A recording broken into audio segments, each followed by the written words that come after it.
വയനാടിന് സഹായം അനുവദിക്കാതെ ഒളിച്ചു കളിക്കുന്ന കേന്ദ്ര സർക്കാരിന് പിന്തുണയുമായി വയനാട് MP പ്രിയങ്ക ഗാന്ധി. കേരളം നിവേദനം സമർപ്പിച്ചിട്ടില്ലെന്ന അമിത്ഷായുടെ വാചകം സോഷ്യൽ മീഡിയയിലൂടെ ഷെയർ ചെയ്തതോടെ സംഘപരിവാറിന്റെ മെഗാഫോണായി പ്രിയങ്ക മാറിയെന്ന് CPM നേതാവ് തോമസ് ഐസക് ആരോപിച്ചു. അമിത്ഷാ പറഞ്ഞത് പച്ചക്കള്ളമാണെന്ന് പ്രിയങ്കയ്ക്ക് അറിയില്ല എന്നും ജയിച്ചതോടെ വയനാട് MP ഉത്തരവാദിത്തം മറന്നെന്നും അദ്ദേഹം കുറ്റപ്പെടുത്തി. തോമസ് ഐസക്കിന്റെ Facebook post: Wayanad MP Priyanka വദ്രയുടെ രംഗപ്രവേശനം ഗംഭീരമായി എന്ന് പറയാതിരിക്കാനാവില്ല. MP ആയി വയനാട്ടിൽ വന്ന ആദ്യ ദിവസം തന്നെ കേരള സർക്കാരിനെ കുറ്റപ്പെടുത്തിക്കൊണ്ടാണ് സംസാരിച്ചു തുടങ്ങിയത്.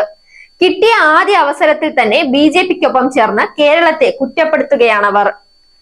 തെരഞ്ഞെടുപ്പ് സമയത്തെ വാഗ്ദാനങ്ങൾ പോലെ അല്ലല്ലോ അത് കഴിഞ്ഞ് ഉത്തരവാദപ്പെട്ട ജനപ്രതിനിധിയായി കഴിഞ്ഞുള്ള വർത്തമാനം.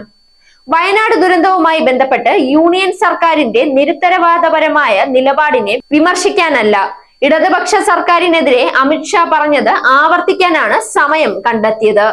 കോൺഗ്രസിന്റെ ഉള്ളിലെ രാഷ്ട്രീയം എന്താണെന്ന് ഇത് വിളിച്ചോതുന്നുണ്ട്.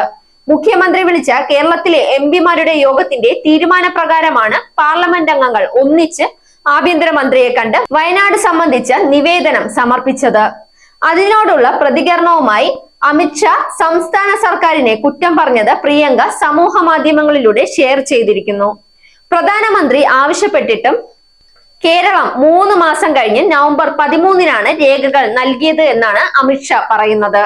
അദ്ദേഹം പച്ചക്കള്ളമാണ് എഴുന്നള്ളിച്ചിട്ടുള്ളത് എന്ന് പ്രിയങ്കയ്ക്ക് അറിയില്ലേ? ഇല്ലെങ്കിൽ അത് പരിശോധിക്കുക പോലും ചെയ്യാതെ അമിത്ഷായുടെ വാചകമെടുത്ത് വിഴുങ്ങുകയാണല്ലോ ചെയ്യുന്നത്. ഇത് എവിടത്തെ രാഷ്ട്രീയമാണ്?